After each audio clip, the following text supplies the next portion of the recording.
Beautiful. Thank you. I'm humbled by that introduction. You know, it's ironic that I'm standing here in front of you for so many reasons. First of all, I would have been the student that you kicked out of school so many times. You know, my father was a propulsions engineer, so he was truly a rocket scientist. And he encouraged us to blow up things. And periodically, we'd like to show my brothers and I, our fellow students, how to blow up classrooms. And so today, we'd be considered terrorists, but back then, we were innovators and the most popular kids in school. So, honestly, I was one of those hyperactive kids, and I kept getting kicked out of the classrooms, and finally, a teacher came up to me and said, you know, before you come to school, just run for 3 hours.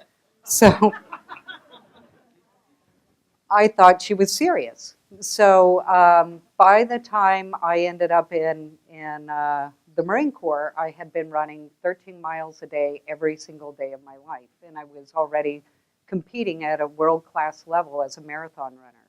So I owe that to the teacher, but she also probably saved my life in so many ways. You know, one, I became physically fit, but in another way, she also opened up the door of education for me, because the door of education was closed to me because I couldn't sit in the classroom, and I was constantly being bounced out of the classroom, and she introduced me to alternative ways of learning, which is being exhausted by the time I sit in the classroom.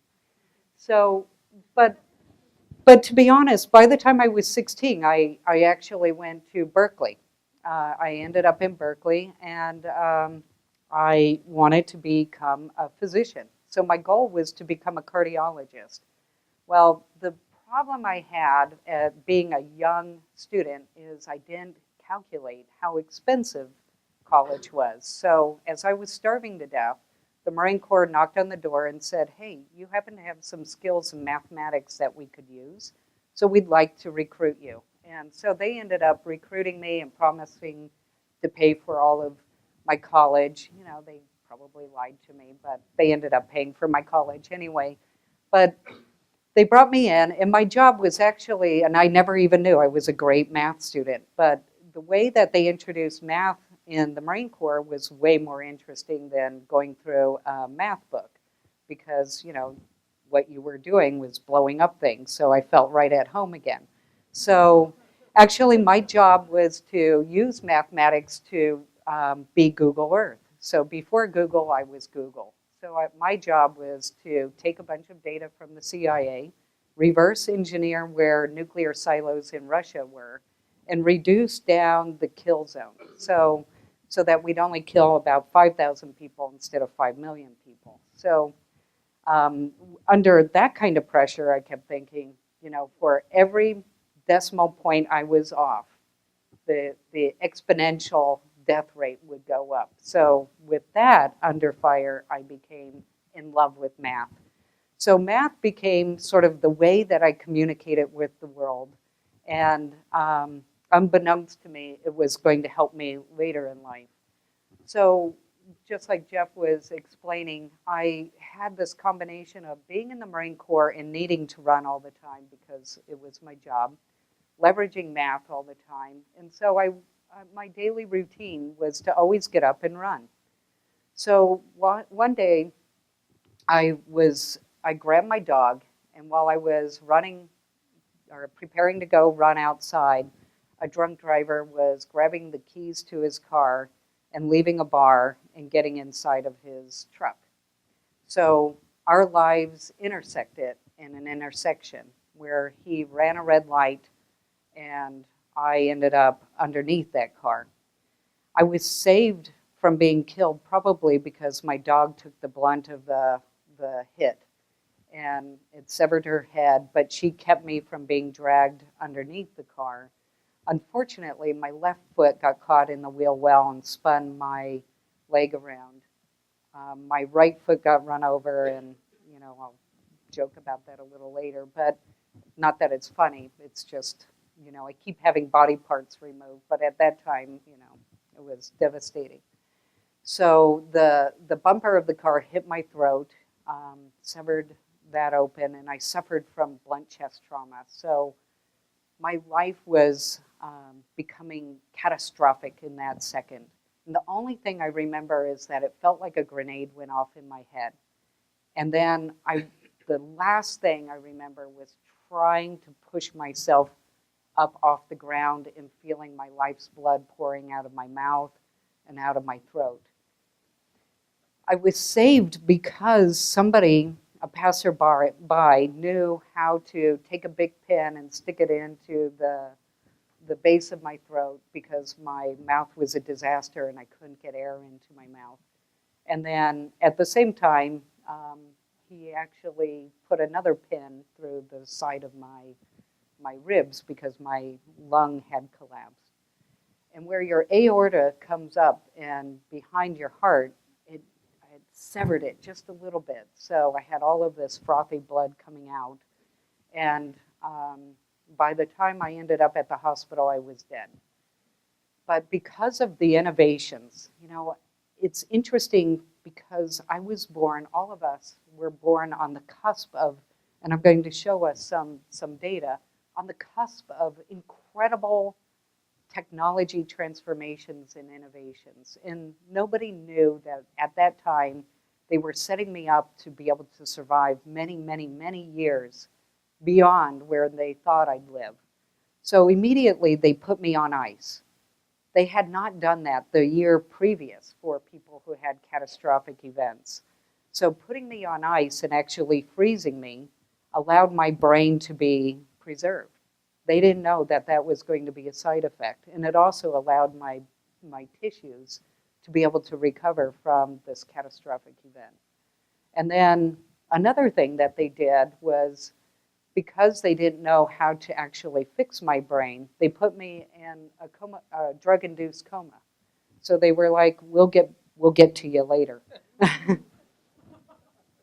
So technology and innovations continued on, and I became sort of the Gomer, and I won't get into that. That's just a whole new story. But essentially, the hospitals ran out of money and couldn't take care of me anymore. So I was bouncing around. It was interesting because I started in California, and by the time I came out of my coma, I was in Colorado. So they were just passing me from one Gomer bed to the next. And I had brain surgery at one hospital. I had heart surgery at UCLA, and they just put something that looked like the presentation before, that big desk piece, into my leg, so that they could just hold it out forward until some innovation came up to replace most of my leg. So over time, I finally came out of the coma, and it was interesting. I came out of the coma not because the hospital did anything. I was starving to death. So I started having, as I was coming out, I started having dreams about skinless cows. And I woke up starving. I was 64 pounds when I came out of the coma, and I was completely confused. Imagine it's 18 months later. The last thing you remember is you went on a jog, and now I'm in a hospital, and I can't speak, and I can't see, and I'm in tremendous pain because they still hadn't fixed most of me.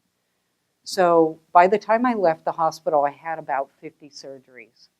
So what they had to do was figure out how to get my feet straight and replace some of the things in my leg, and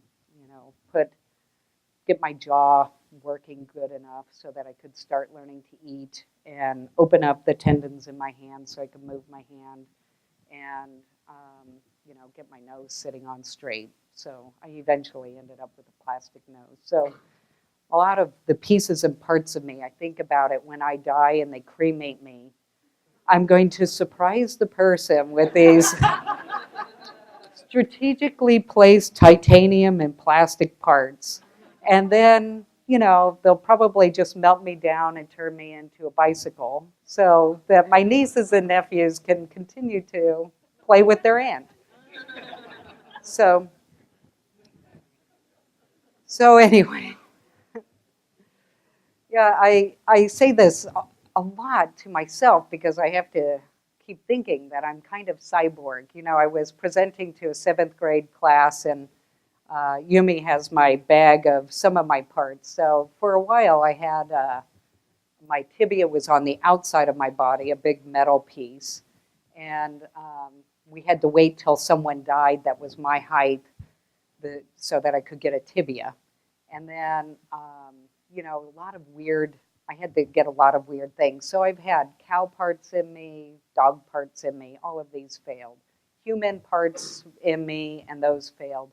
And it wasn't until years later that they realized, you know, once you've had a catastrophic event like that, your bones, the molecules in your bones actually change, and doing bone transplants don't work. So they started replacing all my bones with titanium. In fact, a few months ago, I got a new right foot, and I broke a bolt in it because I've been training for a triathlon. So,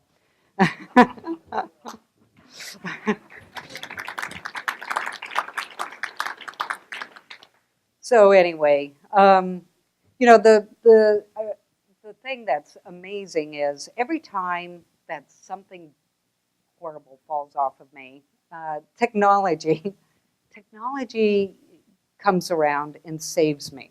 So the most fascinating thing is, like, the guy who came up with my new leg was actually a dropout from school. He dropped out of college because they couldn't figure out how to teach him.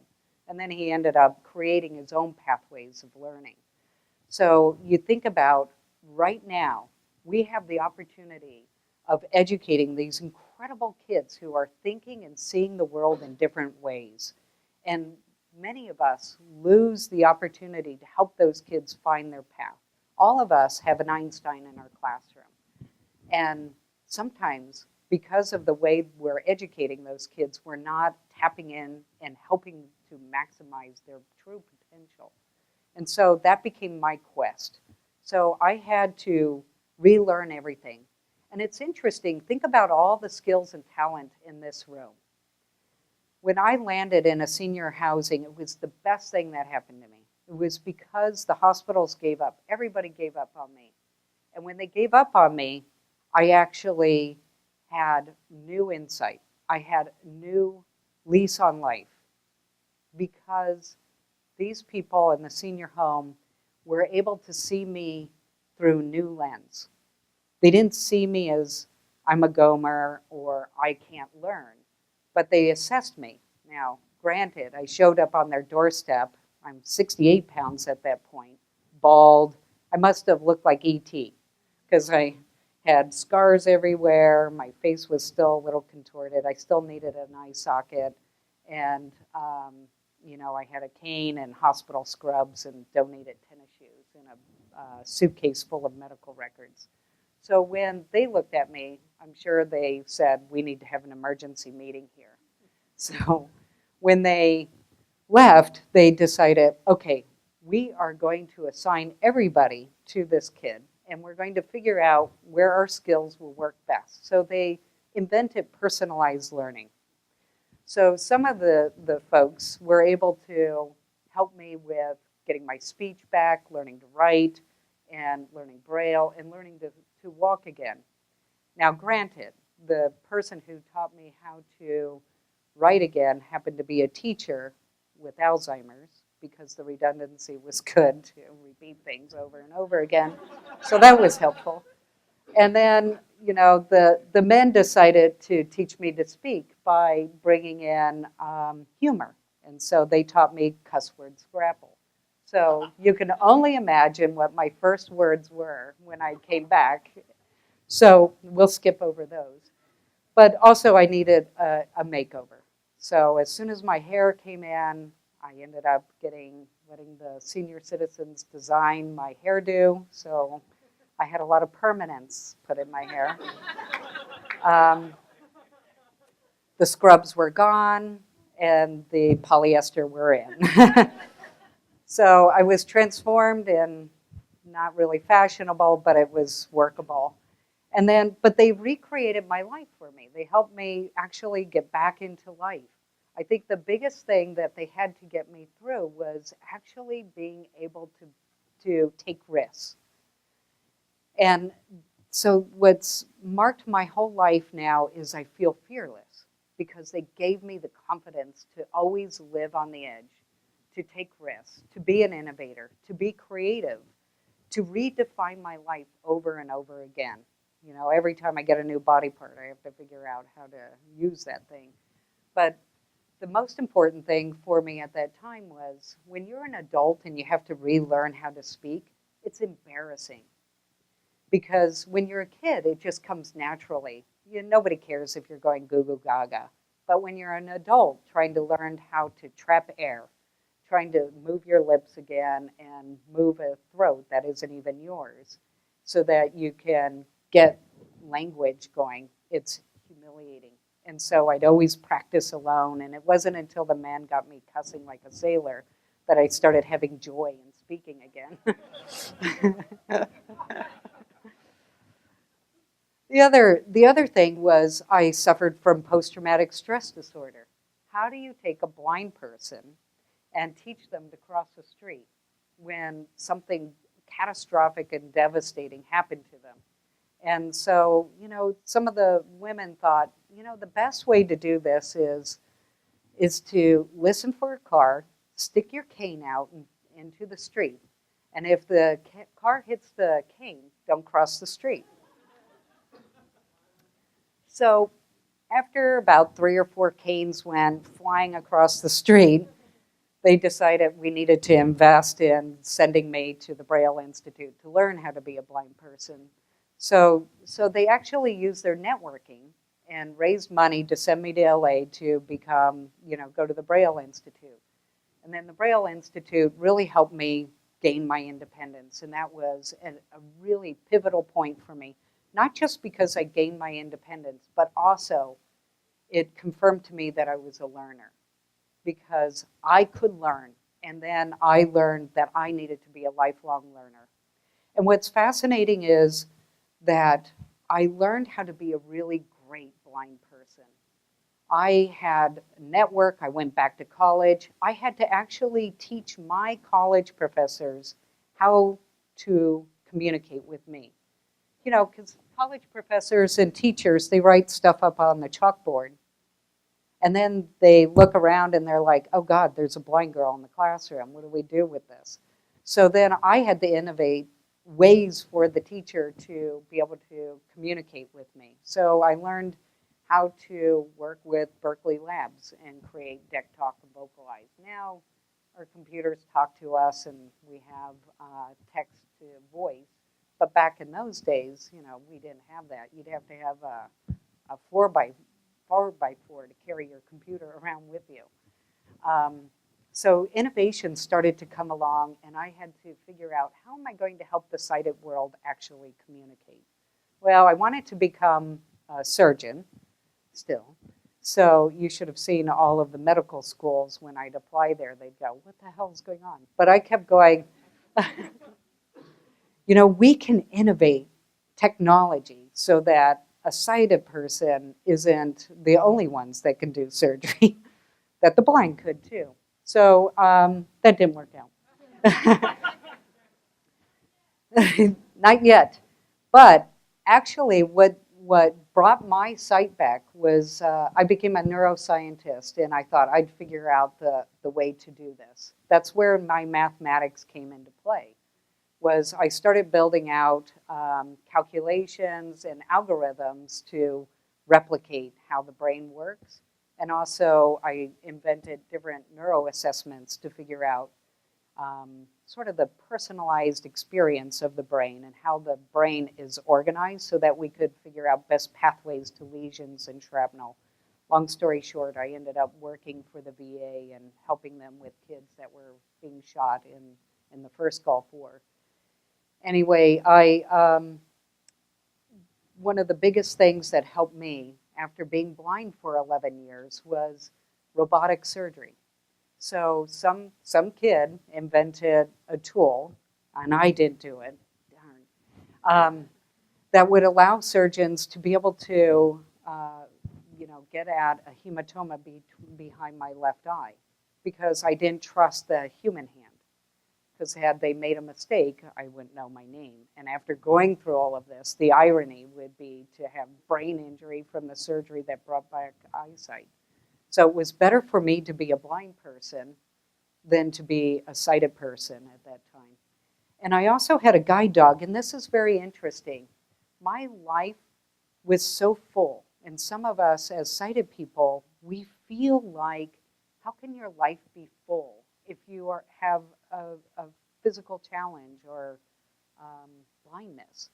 But I had friends, I had colleagues, and my life was very adventurous. Like I rode tandems, I did rock climbing. Rock climbing, it's like Braille. Big hand Braille. Yeah, so all the time, my friends and neighbors would always go, let's take the blind girl rock climbing, or let's take the blind girl skiing. Sometimes they'd lose me. But anyway, I didn't find my life limited. My life would only be limited by people's perceptions of how they should interact with me, instead of me actually maximizing my own potential. So I always fought for the ADA laws and for me to have to have my life the way I wanted it to be. So this kid who came up with this ability to bring my sight back, that opened up a whole new world. I knew nothing then. All of a sudden, I was a sighted person in a life where I only remembered how to be blind. So all of my visual memory had faded away. My life was tactile, auditory, and so all of a sudden I had to start all over again. That's why we all have to be lifelong learners. We don't know what's coming towards us, or when something catastrophic will happen, or even something joyful. New job, I've moved someplace. You have to learn all the time. You have to redefine your life. You have to find your path in darkness. And when I got my sight back, I was more in the dark than I had ever been, because I was in a job that people expected me to be able to continue to perform in, and now vision was distracting to me. I couldn't name things. And one of the biggest things that struck me, besides not being able to recognize my laundry basket and thinking it was a monster, was looking down at my hands and seeing how much time had passed. It was fascinating, because imagine a world where you're not seeing time, and then to be able to see time and seeing how the world changed in that. I was wearing really ridiculous clothes, but yeah, and no one had the guts to tell me. But though there are those things to get through, and periodically I dress weird, and people remind me now. But life is about all of these changes and these obstacles, and the way we have to get through them is to believe in yourself. And so how do we transform kids' lives? And I think about that all the time. I had the great fortune to be able to study and learn along with Jeff, and to be in a program, principal program that felt so disconnected from the realities of education.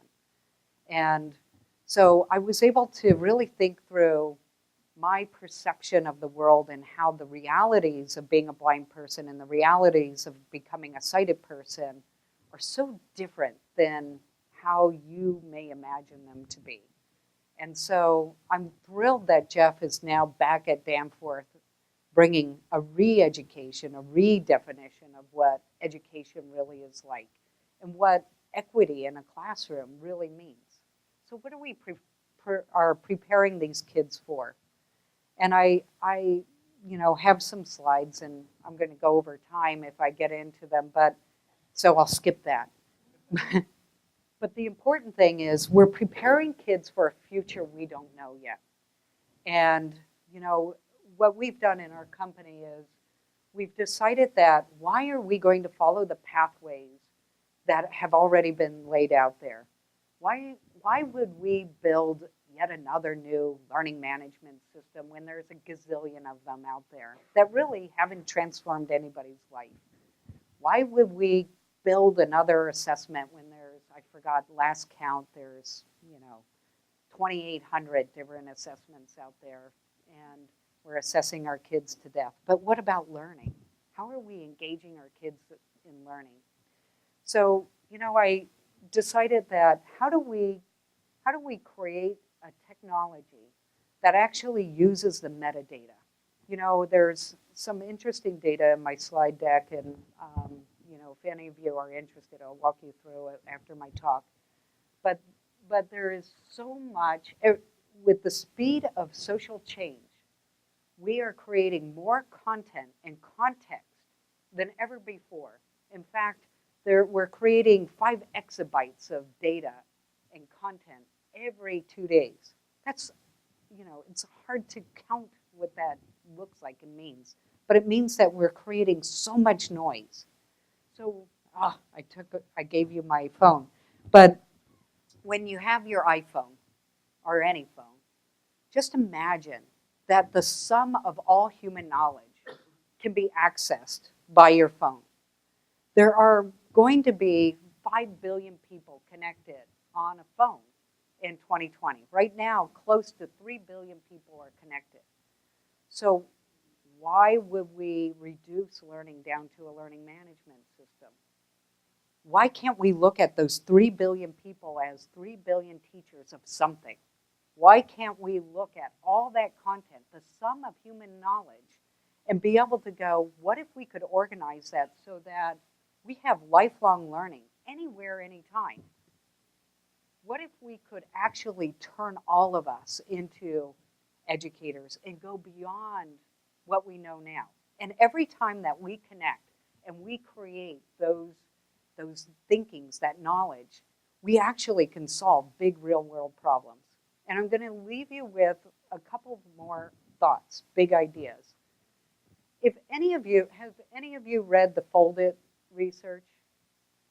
Oh, I've got to, you guys all have to email me. Jeff will give you my email address and I'll email you.